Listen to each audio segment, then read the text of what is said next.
People love saying nothing bad ever happens in safe towns. But these stories prove the worst stuff happens when you feel the safest. At work, in your apartment, in public surrounded by people. And trust me, after this, you'll lock your doors twice. But before we dive in, welcome to Third Sight Cases, the channel where creepy meets cozy. I know a lot of you'll listen to these stories while winding down or trying to sleep, and I'm here to help you with both. So hit that like button, subscribe for more stories, and drop a comment where you're listening from and what time it is right now.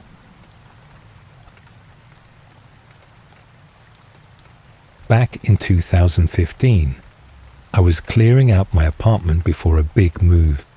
You know how it is, trying to get rid of stuff you don't really need, selling off things that have just been sitting around collecting dust.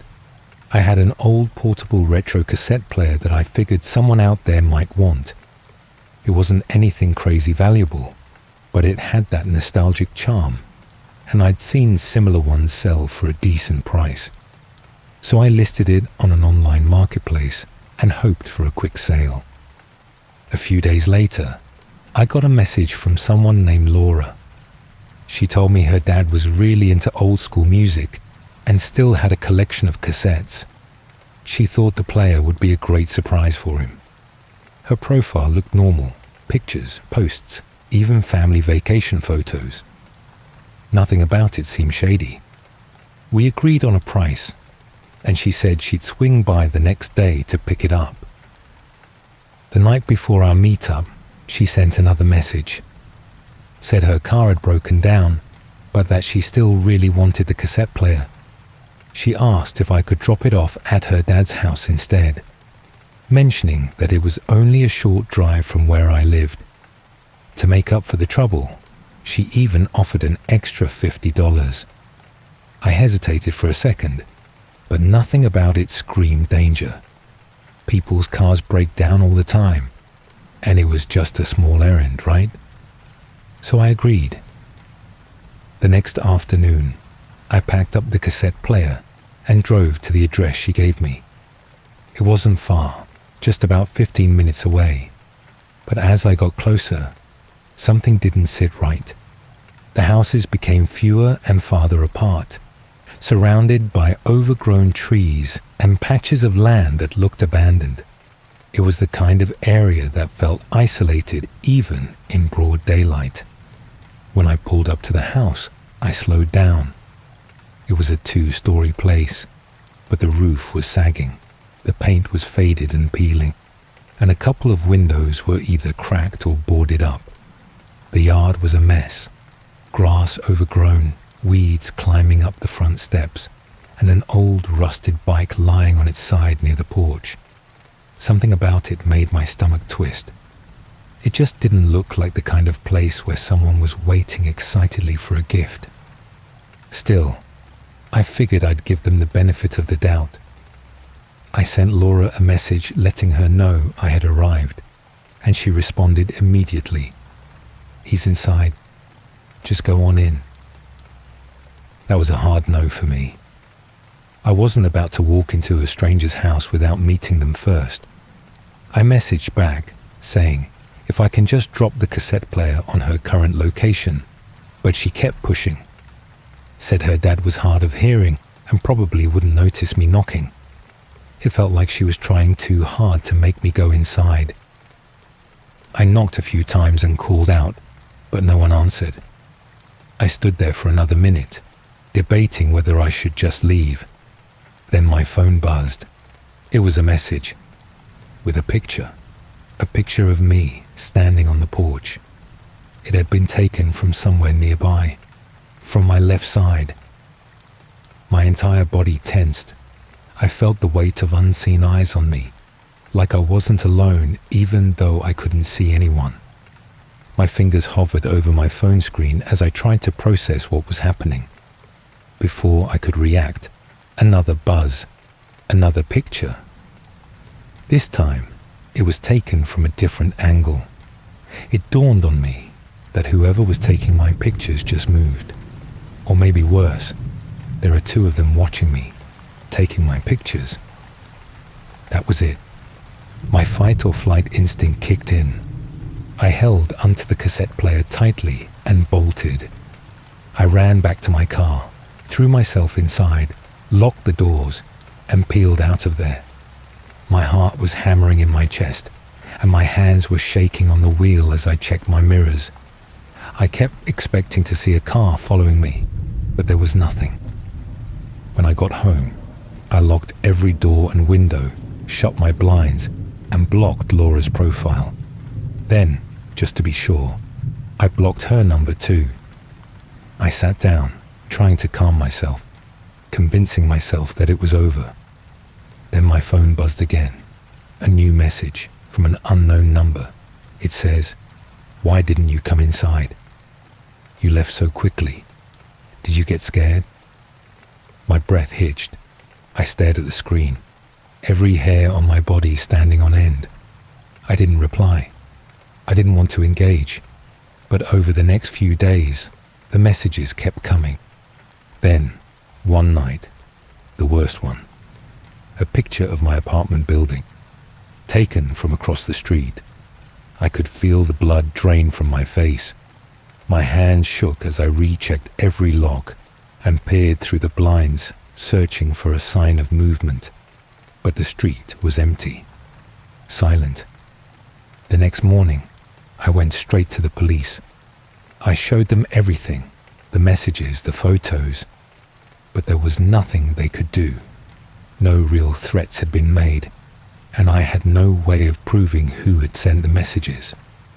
I deleted my account on the Marketplace app, changed my number, and tried my best to move on. For a while, it seemed like I had. Then, one night, as I was taking the trash out, I saw it. A package, sitting on my doorstep, wrapped in plain brown paper. No return address. My name is written in neat, familiar handwriting. I didn't want to open it, but at the same time, I couldn't just ignore it. Slowly, I peeled away the wrapping, my breath catching in my throat as I saw what was inside. It was the cassette player, the same one I tried to sell. My mind raced. I knew I hadn't taken it back home with me. I had left it in the car when I drove off in a panic. So how did it end up on my doorstep? Suddenly, it made sense. The realization slowly crept over me that my head and chest were going haywire. Someone had followed me home. Someone had jacked my car, taken the cassette player, and left it here, just to let me know they could. A wave of nausea hit me. I hadn't just been watched that day. I had been followed, hunted. I didn't sleep that night. I sat in my apartment, lights on, watching the door, half expecting to hear a knock. But nothing happened. I never found out who Laura really was, or if that was even her real name. I don't know who took those pictures, who followed me home, or how they got into my car without me noticing. But I do know one thing. I will never sell anything online again.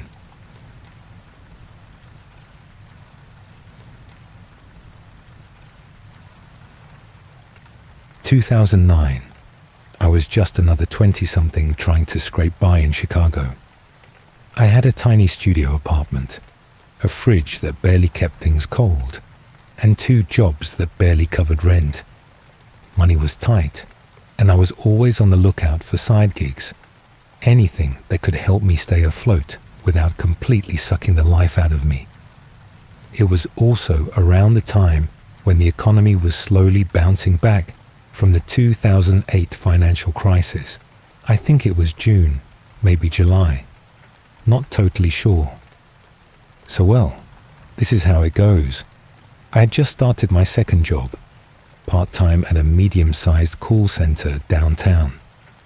It had only been a week, and since my employee ID hadn't been issued yet, I was required to sign in and leave a valid government ID at the front desk, and use a visitor's badge every day as a temporary pass.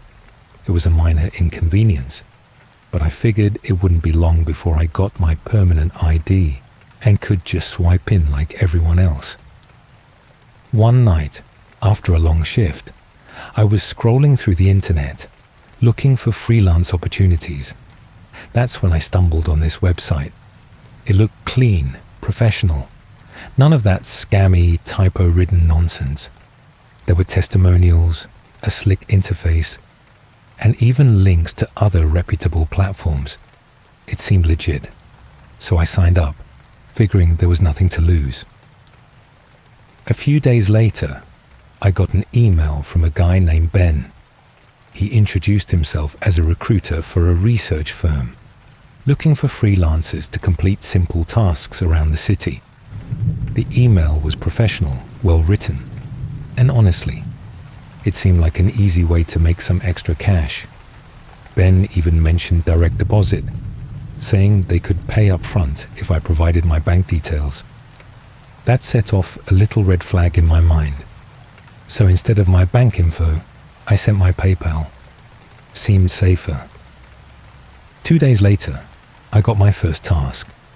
Take photos of various storefronts along Michigan Avenue and note their condition. Simple enough. The only problem? I didn't own a camera. I let Ben know, expecting him to drop me from the gig. But instead, he told me to buy one and that he'd cover the cost. Sure enough, a payment landed in my PayPal that same day. So I went to an electronics store and picked up a second-hand digital camera. I finished the assignment in 2 days, emailed the images to Ben along with small descriptions of each photo, and got paid without delay. The whole thing was almost too easy. But at the time, I wasn't complaining. Then the tasks started getting weird. At first, it was just more of the same. Pictures of buildings, intersections, alleyways. But soon, Ben started requesting more specific shots. He wanted images of locations at odd hours, often late at night. Abandoned lots, back alleys, even the underside of bridges. I asked him about it once, just casually, and he gave me some vague answers about urban infrastructure research. It didn't sit right with me, but the money was too good to turn down. Then came the assignment that changed everything. Ben sent over another list of 3 locations to photograph. I scanned the addresses, jotting them down, when I felt a weird jolt of recognition. One of them was my own apartment building. He may not have instructed me to take photos of my place specifically. Maybe it was just one location on a list of 3, but that didn't make it any less unsettling. So I convinced myself it was just a coincidence. Maybe it was part of some city-wide study. Maybe I was just overthinking it. So I went ahead and took the photos, emailed them to Ben with descriptions, and got paid. But that was my biggest mistake. After that, the jobs took an even darker turn. Ben sent me a package, small, wrapped in plain brown paper, unmarked. He wanted me to leave it in a specific alleyway downtown. No explanation, no context. I knew then that this wasn't just about research. This was something else. Something I shouldn't be involved in. For a brief moment, I thought about quitting. Yeah, the money was good, but this felt like something I didn't want to be involved in anymore. But then I reminded myself, I was already financially dependent on these tasks, so I didn't ask questions. I just dropped it off and got paid. Then it happened again. Another package, another location. Each time, a different spot. Each time, the same instructions. Don't open it. Just drop it off. One night, I was on my way to make a drop when I saw a police car parked near the location. I froze. I wasn't doing anything illegal. At least, I didn't think I was. But something about the situation made my anxiety shoot through the roof. I turned around and went home. My phone rang the second I stepped through the door. It was Ben. He knew I hadn't dropped off the package. His voice was calm, eerily so, and that's what scared me the most. He didn't sound angry. He didn't threaten me. He just said, "You signed up for this. We've invested in you. We don't like unfinished business." I blocked his number and deleted every email I'd ever received from him. I told myself it was over, but it wasn't. A few nights later, my phone rang again, an unknown number. I hesitated but answered, thinking maybe it was something important or an emergency. But it was just silence. Then a faint, muffled sound, a click, followed by another. I hung up and blocked the number. Monday morning, I walked into my office building, exhausted from a weekend of barely sleeping. I nodded at the front desk clerk like I always did, but then I noticed something sitting on the counter. A visitor badge with my name on it. I checked the date and time. It was Saturday. But I hadn't been there on Saturday. I picked it up, staring at it, feeling this slow, creeping horror settle into my bones. Someone had signed in as me. Someone had used my name, my identity. Hell, he maybe even had a copy of my government ID. I don't know if it was a fake or a real ID, but one thing is for sure. He had been inside my workplace when I wasn't there. I immediately went to security and asked if they had surveillance footage. They pulled up the logs and checked the cameras, and sure enough, there was a man walking into the building. The guy got a cap on, clearly trying to hide his face, while using my name at the front desk. But the footage was grainy, and the angle was bad. I couldn't see his face clearly. I asked what he did while he was inside, but the security guy just frowned. According to the footage logs, the man had entered the building, walked straight to the floor where my office was located, and then left 20 minutes later without speaking to anyone. No record of him entering another office. No sign of him anywhere in the system after that. Just 20 minutes of unaccounted for time. What got me puzzled was how security didn't see through him. But apparently, they said the guy had my beard, my glasses, my height, even walked like me. That was the final straw. I quit my freelance gig that day. I stopped checking that email. I changed my number. I even moved a few months later, just to put as much distance between myself and whatever the hell I had gotten involved in. To this day, I don't know what he did inside my office. I don't know who Ben really was, or how deep that rabbit hole I went. And I have no idea who walked into my workplace pretending to be me.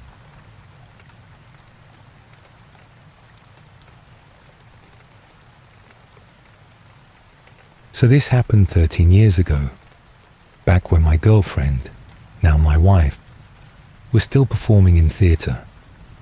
Ever since she was a kid, she was drawn to the stage, whether it was school plays, local community theatre, or even just reenacting scenes from her favourite movies at home.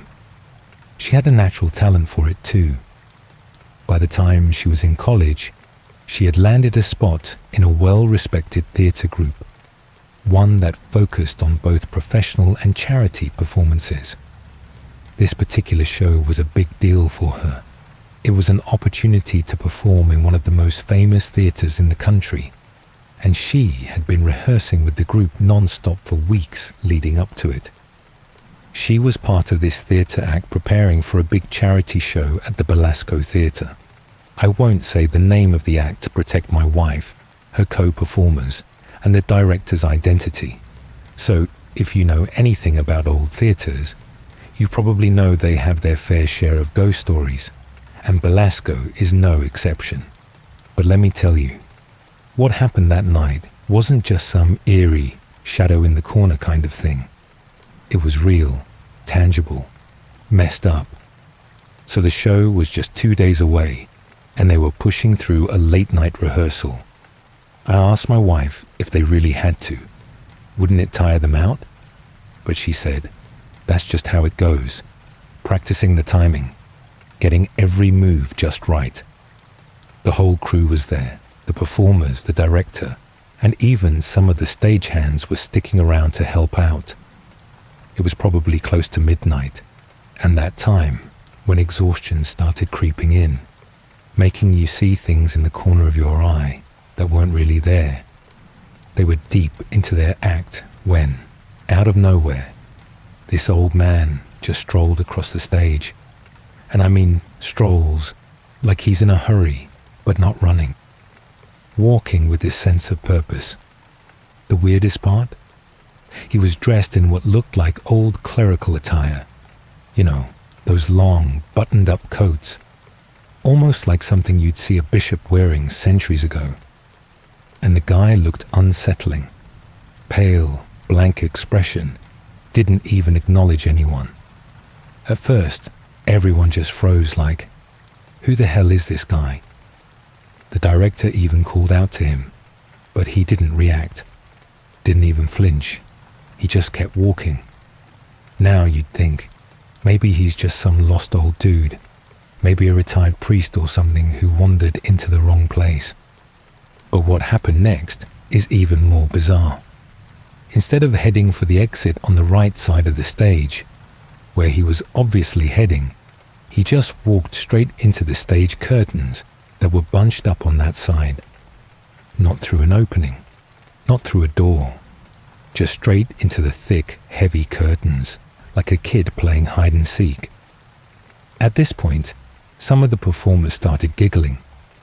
Because yeah, it was weird, but also kind of ridiculous. Who just walks into a pile of curtains like that? Others were just watching, confused. Maybe he was disoriented. Maybe he was lost. But then seconds passed. A full minute. No movement. No one came out of the other side. And that's when the mood shifted from confused amusement to straight-up unease.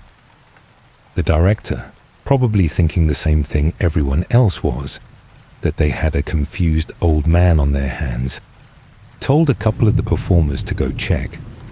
Maybe guide him out, let him know they were in the middle of serious rehearsal. They hesitated, but eventually a couple of them walked over, pulled back the curtains, and then nothing. No one was there. The performers just stood there, blinking, looking behind the curtains, checking the small space behind the backdrop. The guy was just gone. And the creepiest part? There was staff by the right-wing exit, the only way out from that area. They swore up and down that no one came through. They would have seen him. There was no way they could have missed him. At that point, the laughter and weird looks turned into absolute silence. You know, that heavy kind of silence where everyone's waiting for someone to say that it was a joke or a prank, but no one did.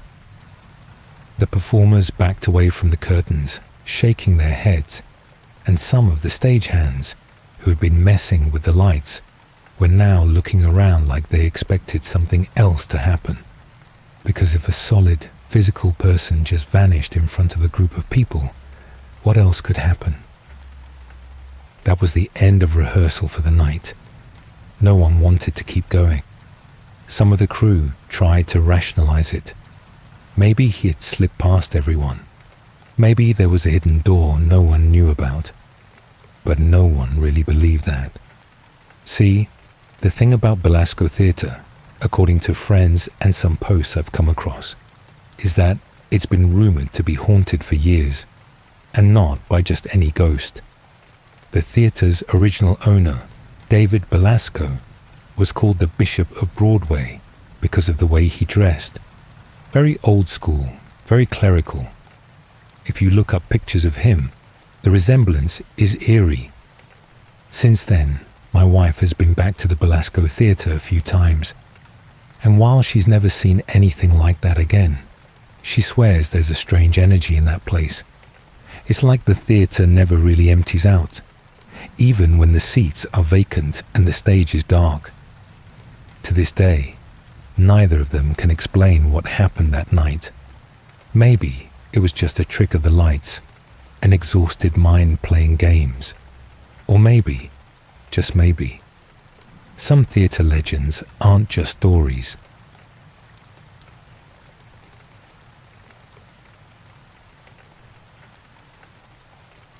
This story may be a bit of a cliché, but it was one of the most unsettling events in my life.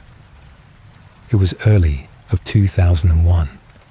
My friend Eric and I were first-year engineering students at a known university in Stockholm, Sweden. Our semester-long research project focused on the causes and prevention of structural fires, particularly in high-density residential areas prone to catastrophic blazes. We examined historical case files, analyzed building materials, and conducted interviews with firefighters, chief inspectors, and survivors of major fires to gather first-hand insights. Over several months, we compiled data and testimonies. Firefighters recounted harrowing rescues, inspectors discussed fire code violations, and survivors painted chilling portraits of their experiences. We recorded every interview meticulously, ensuring our research was thorough. One case stood out: the 1998 Gothenburg nightclub fire. It had been one of the deadliest fires in Sweden's modern history, breaking out in a crowded venue on October 29, 1998.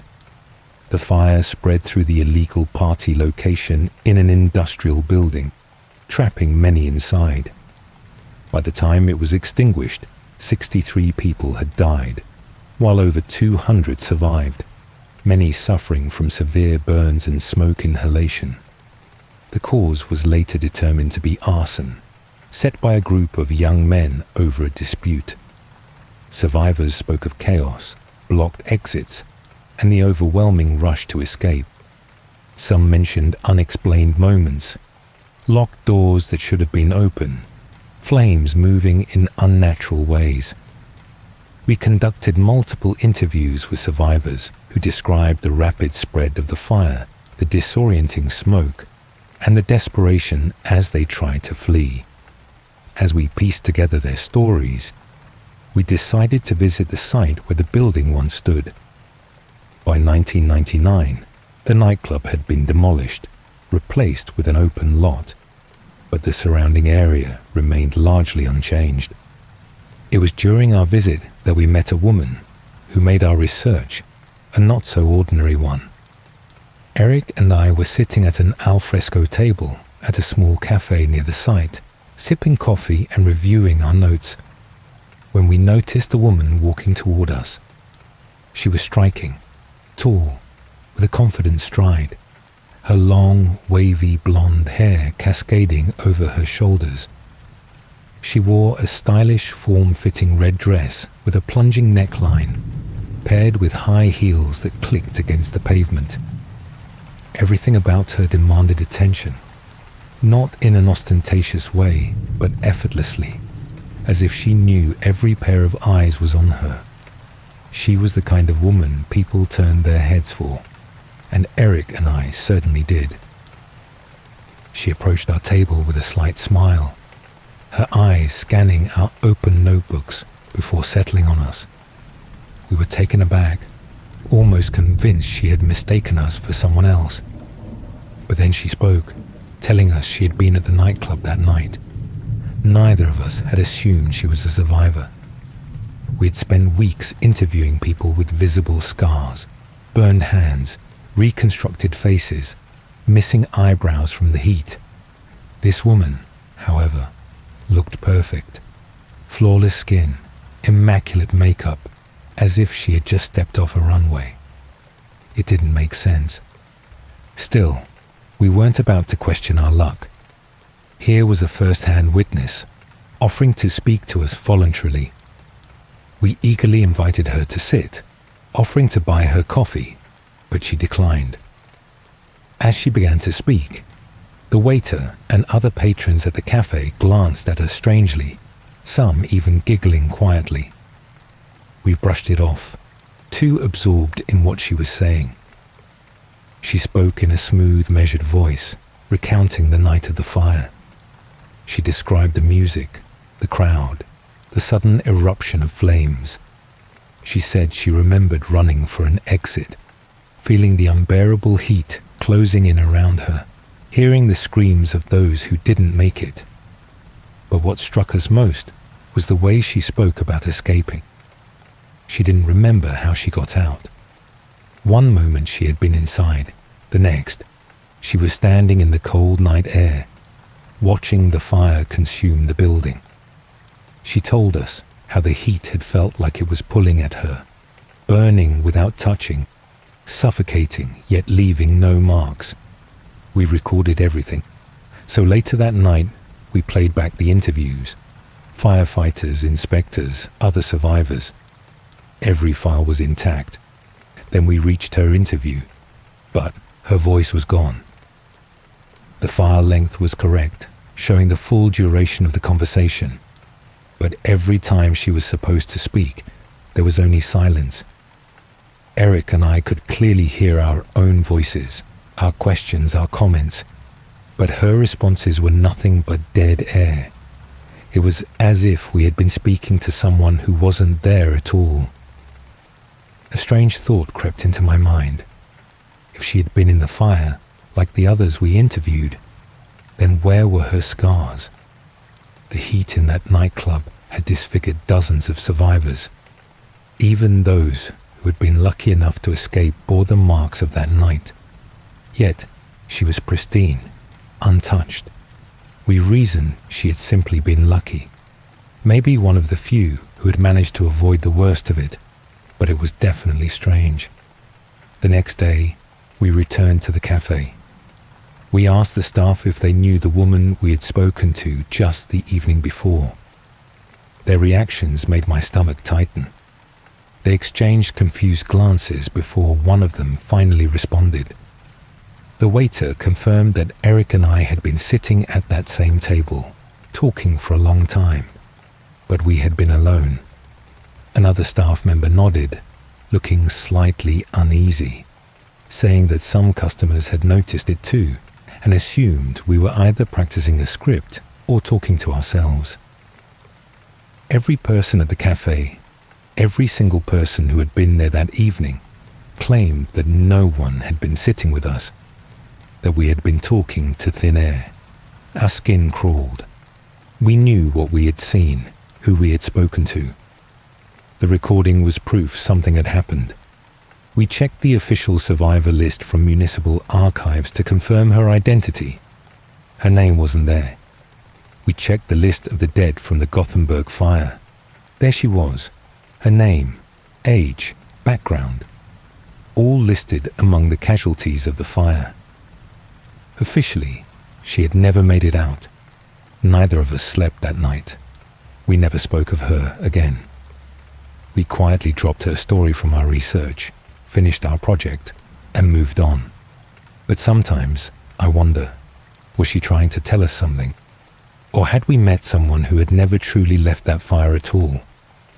I still have the recorder.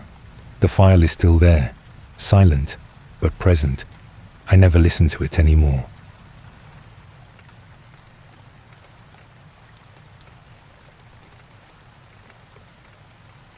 Life here in the US is pretty normal now. I've got a steady job, a decent apartment, and I've settled into my routine.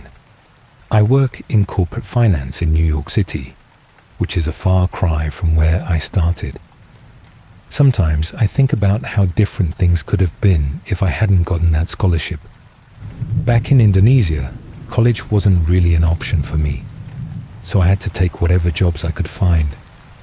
Today, I was on my lunch break at Katsuhama on 47th Street, scrolling through my phone when I saw it on the menu, chicken katsu sandwich. That's when I suddenly remembered that weird night in 2011. It had been years since I last thought about it, but now, sitting in a restaurant thousands of miles away, I felt like I had to share it. Back in 2011, I worked the night shift at Hogbang drive-thru. It wasn't some big-name chain, but it was popular locally. especially with night drivers and students looking for a cheap meal after hours. The chicken katsu sandwich was one of their best sellers, and I must have served 100 of them every shift. At that time, I had just finished high school. College was too expensive, so I did what a lot of people did. I got a job. Hokbang paid just enough to get by, and the night shifts weren't bad. The work was repetitive, but at least I had a little independence. That night was slow.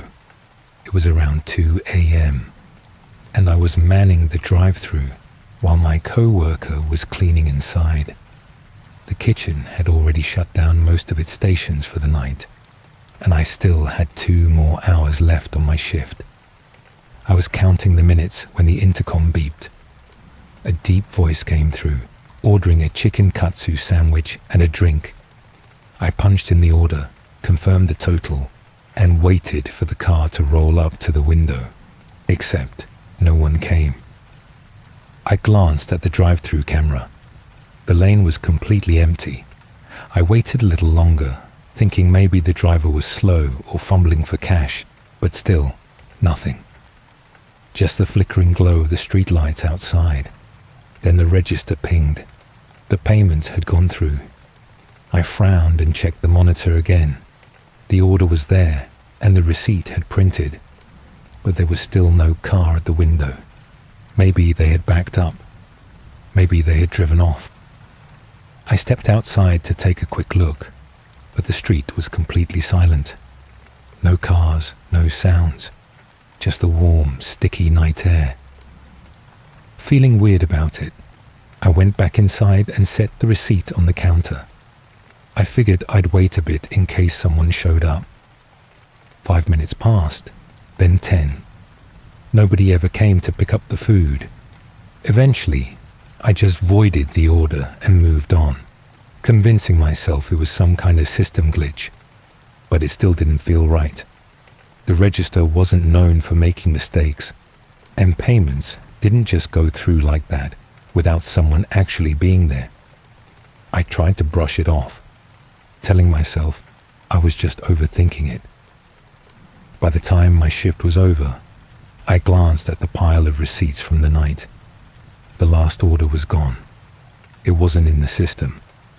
The printed receipt that had been sitting on the counter, gone.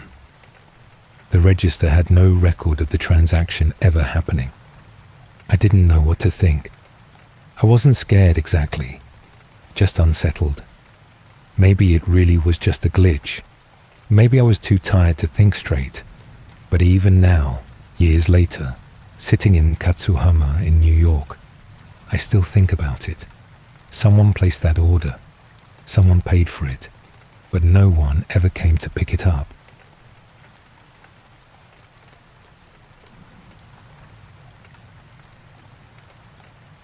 I moved to Japan in early 2022. I was 27, originally from Chicago, and had landed a contract job as a translator for a small publishing company in Tokyo. It wasn't glamorous, but it was steady, and I'd always wanted to live abroad. The plan was to stay for a year, maybe 2, then head back home with some good work experience and a few stories to tell. I lived in a tiny apartment in Shinjuku, cramped, but in a good location. My co-workers were nice enough, though I spent most of my free time with other expats I met through language exchange meetups and social events. That's how I ended up in that parking lot on an unusually cold April night, posing for what should have been just another group photo. There were 5 of us, me, Lisa from Australia, Mark from Canada, and 2 Japanese friends, Kenji and Ayumi. We had just finished dinner at an izakaya near Shinjuku Station and decided to take a picture before heading home. Kenji set up his phone on a makeshift tripod, a stack of bricks we found nearby, set the timer, and we all squeezed together, laughing as the shutter clicked. We barely looked at the photo before we split up for the night. A few days later, Lisa sent the picture in our group chat.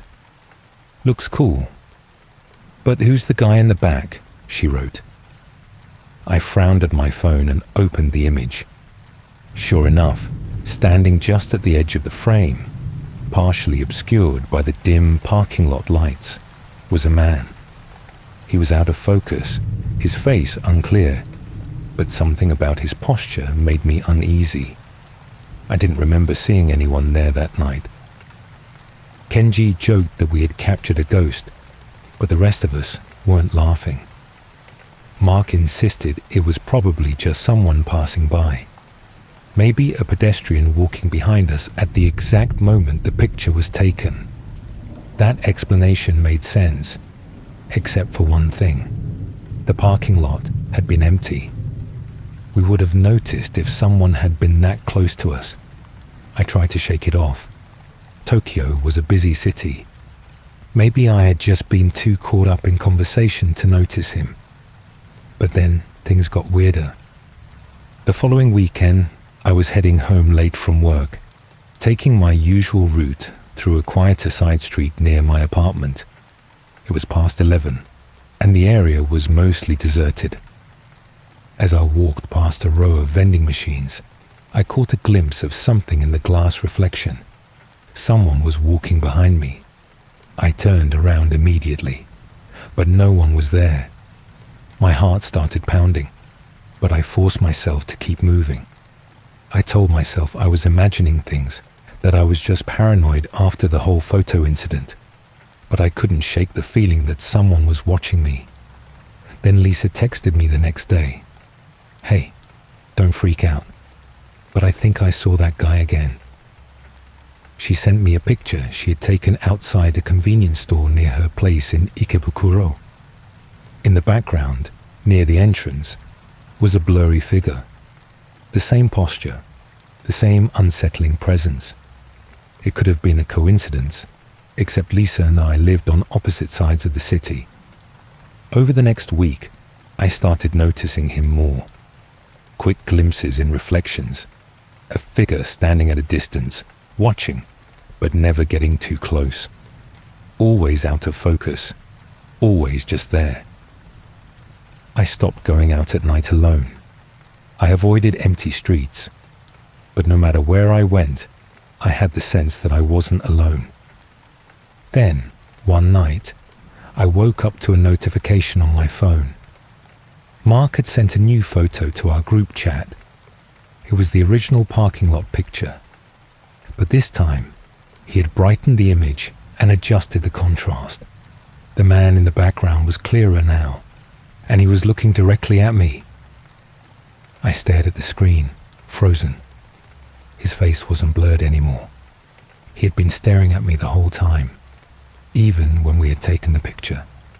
And that's when I remembered something that made my blood run cold. When we took the photo, Kenji had set his phone on a timer. We had all been laughing, looking at the camera, waiting for the shutter to go off. None of us had seen him there. So why, in the picture, was he already looking at me? The next few days were a blur of paranoia and second guessing. I kept telling myself that I was just overreacting. Maybe it was just some random guy who happened to be near us when the picture was taken. And now I was letting my imagination get the best of me. But the logical part of my brain couldn't explain why he kept showing up, in photos, reflections, and even outside Lisa's place. I started being more aware of my surroundings, keeping an eye on people around me, looking over my shoulder more often. I even changed my usual route home from work a few times. But then, something changed. The man stopped showing up. No more glimpses in reflections, no more eerie figures standing in the distance. Just silence, as if whatever presence had been following me had simply lost interest. That should have been a relief, but it only made me feel worse. The fear didn't go away, but it settled deep and unshakable in my chest. Then, something even haunting happened. That night, I was lying in bed, scrolling through my phone, unable to sleep. I started going through my camera roll absent-mindedly when I noticed something odd. There was a picture I didn't recognize. It was a shot of my apartment door, the angle slightly off, as if the phone had been held low and tilted upward. My door, my nameplate, the dim hallway light. The timestamp sent chills down my spine. It had been taken at 2:48 a.m. There was no way I had taken that picture. My phone had been charging on my nightstand, untouched, and I had been asleep. Yet, here it was. I stared at the image, trying to rationalize it. Maybe it was some glitch, a corrupted file, something explainable. But deep down, I knew it wasn't. Panic set in as I tried to think back to the night before. My door had been locked, and nothing had seemed out of place when I woke up. If someone had been in my apartment, wouldn't I have heard something? But if no one had been inside, then how had this picture been taken? Sleep was impossible that night. Every sound in the apartment felt magnified, every creak of the floor or distant hum of the city making my nerves worse. I checked my locks over and over, making sure they were secure.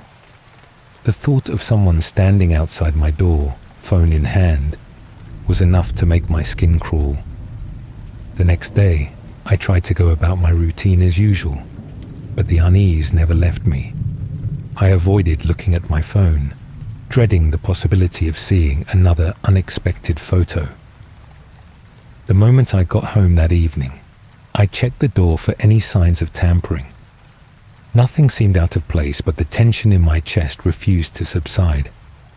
That night, I forced myself to stay awake and set my phone on my nightstand. Hours passed, and exhaustion finally won over. I drifted into a restless sleep, but when I woke up the next morning, something was different. The phone was no longer on my nightstand. Heart pounding, I searched the sheets, the floor, even under the bed. I finally found it placed neatly on my work desk, across my bed, as if someone had moved it deliberately. My hands shook as I unlocked the screen. There was a new photo. It was another shot of my door. The same angle, the same eerie stillness. But this time, the door was slightly open. I didn't remember leaving it unlocked. I stared at the photo for what felt like forever. My door slightly ajar, the darkness beyond it swallowing whatever lay inside. I couldn't move. I couldn't breathe. Someone had been in my apartment, or maybe someone was still there. Slowly, I stood up, heart hammering in my chest. The apartment was eerily silent, the morning light filtering weakly through my curtains. I turned toward the door, half expecting to see it cracked open just like in the picture. But it was shut, locked just as I had left it the night before. I checked every inch of my apartment, opening closets, looking under the bed, checking behind the couch. Nothing. No signs of forced entry, no footprints, nothing missing. But that didn't change the fact that someone had taken that photo, and that someone had moved my phone. I couldn't stay there any longer. I packed a bag and left, heading straight for a hotel in Shinjuku. As soon as I checked in, I called Lisa and Mark, explaining everything. They were freaked out, but what could they do? Call the police? Report what? That a photo had appeared on my phone, that I felt like someone had been inside. There was no proof, just an overwhelming sense of something terribly wrong. That night, in the sterile quiet of the hotel room, I decided to check my phone one last time. I scrolled through my gallery, checking for anything I might have missed. And then, at the very end of my camera roll, was a video. The timestamp read 2:56 a.m. Hands shaking, I tapped play. The screen was black at first, and then faintly, the image of my apartment door appeared. The angle was low, as if the camera was being held at waist level. The door creaked open slowly. My room was dark, barely illuminated by the streetlight outside. The camera panned slightly, and I saw myself asleep in bed. The video lasted no more than 10 seconds before cutting to black. I dropped my phone, my breath coming in short gasps. Someone had been inside. They had stood there watching me sleep. They had recorded it. And then they had placed my phone neatly back on my desk. I left Tokyo the next day. I resigned from my job respectfully, citing personal reasons and the need to return home to take care of family matters. My boss was understanding, and I made sure to leave on good terms. I didn't go back to my apartment, didn't pack anything else. I bought a ticket back to the US and left everything behind. Whatever had happened, I wasn't sticking around to find out more.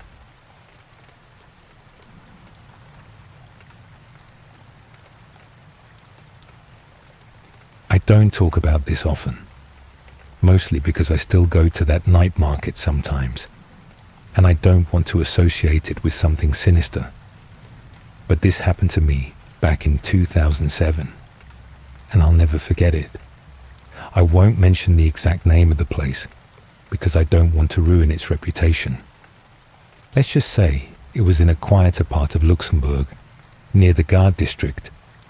If you've been there, you might know the kind of market I'm talking about. Small, tucked into side streets, where vendors sell everything from fresh produce to second-hand clothes and homemade goods. I used to love wandering through it after work, letting the sights and smells wash over me. That night, I had no reason to be uneasy. It was a little later than usual, maybe close to 10, but the market was still going, though a few vendors were starting to pack up. The air smelled like grilled meat and spices, and the crowd had thinned just enough to make walking comfortable. I was in no rush, so I meandered through the stalls, glancing at trinkets and picking up a small bag of roasted chestnuts. It was one of those nights where everything felt easy. And then I saw the stall. It was lovely, almost too lovely. The table was draped in elegant black cloth, with neatly arranged white bottles of lotion lined up in perfect symmetry. A small golden lamp cast a warm glow over everything, making it look high-end, sophisticated, out of place in this part of the market. But what made it strange the most was its location. It was placed in a quieter section, where fewer people passed by, just a little off the main path, far enough that most market goers wouldn't even notice it unless they were wandering aimlessly like I was. The woman behind the table was striking. Dark hair pulled into a tight bun, and a deep green coat that looked expensive. She smiled in a way that felt too perfect, too controlled. The bottles had a logo and branding, but nothing familiar. The labels on the back listed ingredients and instructions, but the text was too tiny that it's difficult to read under the dim market lights. Everything about the design looked professional, yet there's something strange about it that I can't pinpoint. Like any classic sales pitch, the woman offered me a sample of the lotion to test its texture and fragrance. I hesitated, but eventually held out my hand, expecting a small dollop to try. Instead, she reached forward and took my wrist. Her fingers were cool and firm, and she applied a thick, excessive amount of lotion, far more than necessary. It pooled on my skin before she started rubbing it in slowly, deliberately. The sheer amount of it made me hesitate, weirded out by the excess and how methodically she worked it into my skin. The texture was smooth, a little too silky, and the scent was strange, floral, but with an underlying sharpness that was hard to place. It wasn't unpleasant, but it wasn't particularly nice either. And yet, I kept bringing my wrist to my nose, inhaling deeply.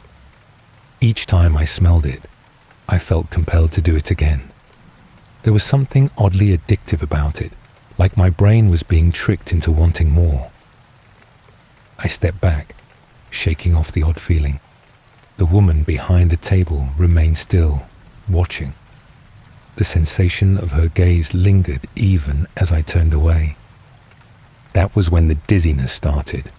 At first, it was subtle, just a faint, woozy feeling, like standing up too fast.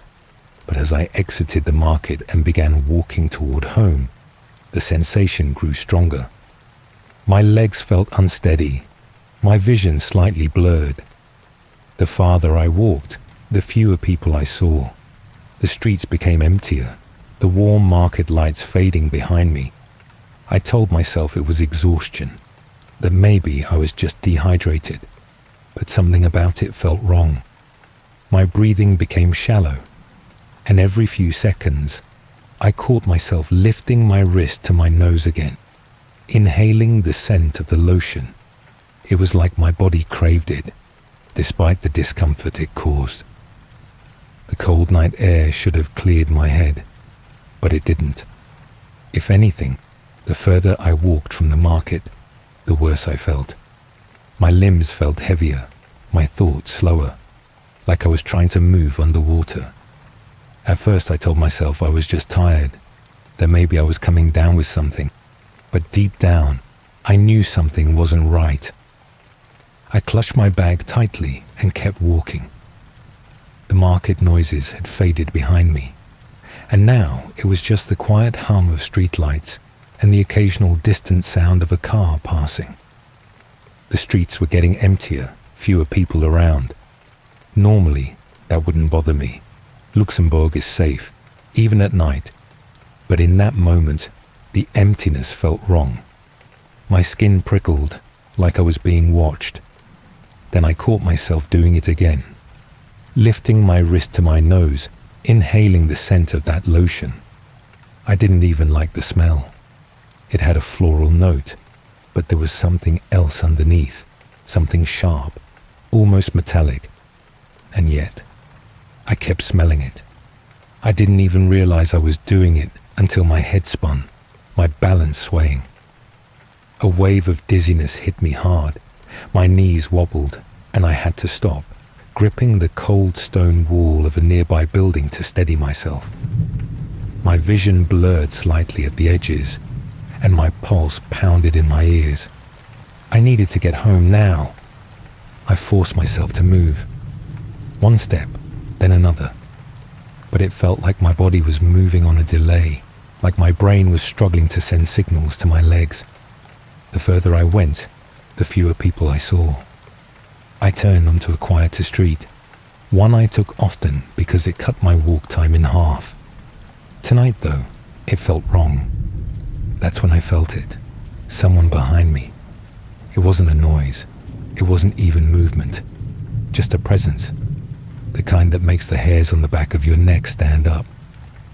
My body tensed, but I kept walking, trying to act normal. Maybe it was nothing. Maybe I was just paranoid. Then, in the corner of my vision, a shadow shifted. My pulse spiked, and my body acted on instinct. I picked up my pace, walking as fast as I could without running. But my legs were still heavy, and each step felt slower than the last. Then a hand grabbed my arm. I stumbled, my body jerking forward. Before I could react, another hand steadied me, keeping me from falling. Two men stood on either side of me. The first one was tall, wearing a dark jacket, his face calm but unreadable. The second, shorter, gave me a concerned look. His grip on my arm was firm but not forceful, like he was trying to be reassuring. They were helping me, weren't they? The tall one said I looked like I was about to faint. The shorter one nodded, patting my shoulder like he was comforting me. My head was too foggy to fully process their words, but I could feel their hands, the way they lingered just a second too long. The tall one's grip tightened slightly, and he shifted his stance to position himself more in front of me, subtly blocking my way forward. The shorter one moved a little closer to my side, his fingers brushing against the strap of my bag.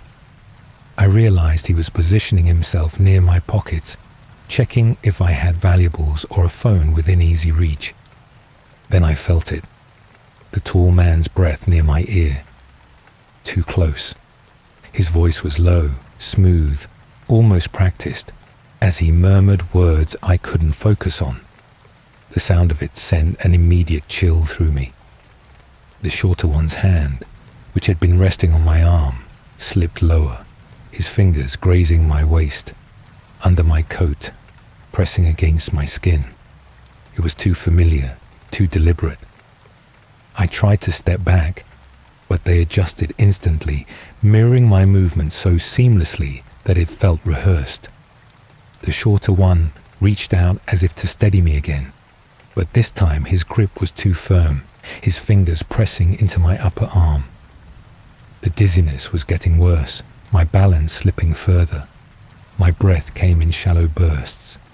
The scent of the lotion clung to my skin, stronger than before. I tried to pull away again, but my limbs weren't responding fast enough. The taller man's hand moved from my arm to my lower back, a casual, practiced motion, as if guiding me somewhere.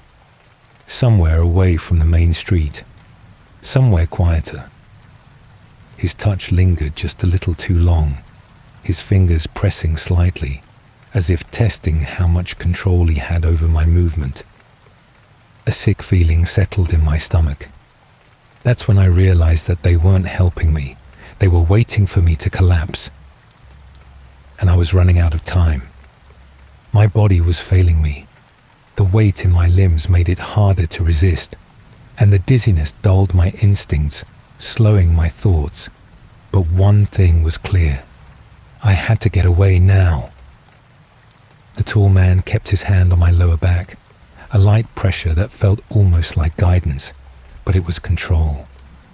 The shorter man's grip on my arm had grown firmer, his fingers pressing into my skin in a way that made it clear he wasn't just supporting me.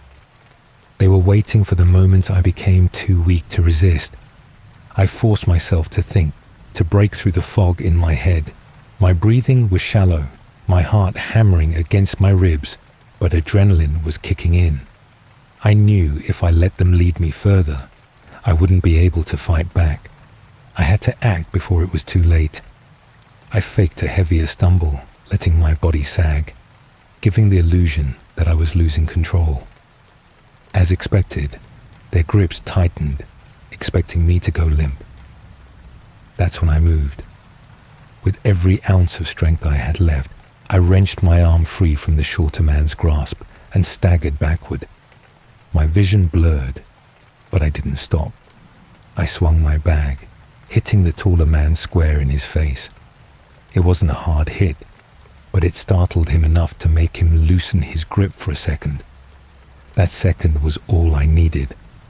I turned and stumbled forward, my body swaying uncontrollably. Then I screamed. Not just a cry for help. I shouted like a freak, as loud as I could, my voice raw with desperation. I screamed words that didn't even make sense. Anything to draw attention, anything to make it clear I was in danger.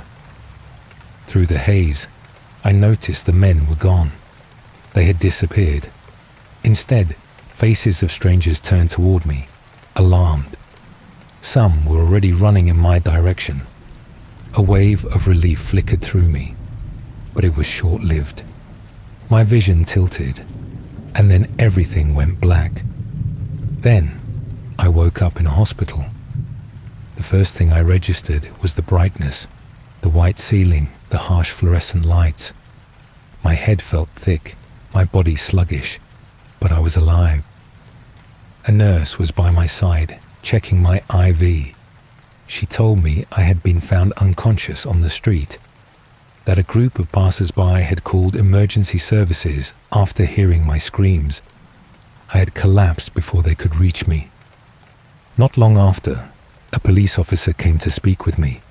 He explained what the doctors had already discovered. Traces of scopolamine had been found in my system. He called it devil's breath. He said it's commonly used in controlled medical settings for motion sickness, but criminals exploit its effects for something far worse. When inhaled or absorbed through the skin, it can induce confusion, dizziness, and even compliance. Victims often lose their ability to resist commands, making it a common tool in kidnappings and assaults.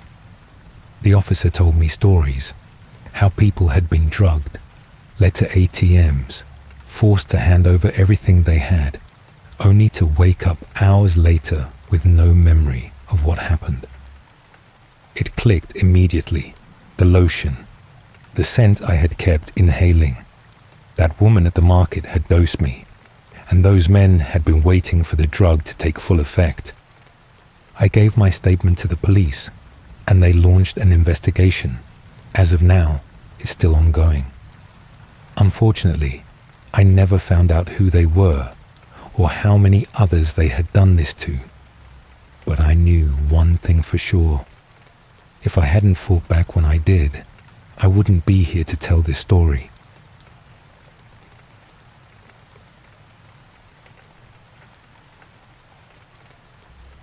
Alright, we've reached the end of tonight's stories. I'll let the rain take over from here. Just relax, drift off, and get some rest. See you next time.